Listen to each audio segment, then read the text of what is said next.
કરીએ આણંદ શહેરની ખાનગી હોસ્પિટલમાં મસ્સાનું ઓપરેશન કર્યા બાદ સારવાર દરમિયાન યુવકનું મોત નીપજતા મૃતક યુવકના પરિવારજનોએ હોસ્પિટલમાં ભારે હોબાળો મચાવ્યો હતો।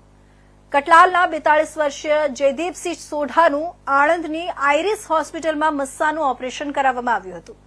ઓપરેશન બાદ ગઈકાલે હોસ્પિટલમાં તેઓની સારવાર દરમિયાન અચાનક મોત નીપજતા મૃતકના સગા વહાલાઓએ હોસ્પિટલમાં ભારે હોબાળો મચાવ્યો હતો અને ડોક્ટરની બેદરકારીના કારણે મોત નીપજ્યું હોવાનો આરોપ લગાવ્યા હતા।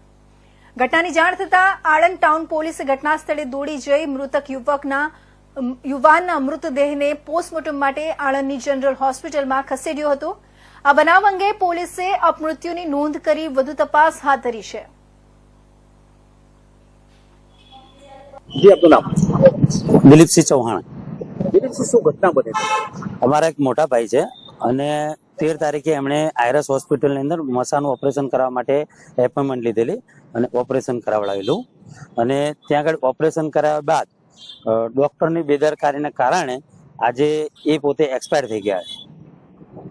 શું કાર્યવાહી કરવામાં આવી છે ત્યાં? હવે અત્યારે અમે આણંદ ટાઉન પોલીસ સ્ટેશને છીએ અને અમારી માંગણી એટલી જ છે કે જે ડોક્ટરે જે બેદરકારી કરી છે એની ઉપર અમને ન્યાય મળવો જોઈએ અને ડોક્ટરને જે તે પગલાં ભરી અને ડોક્ટરને જે તે સજા થવી જોઈએ।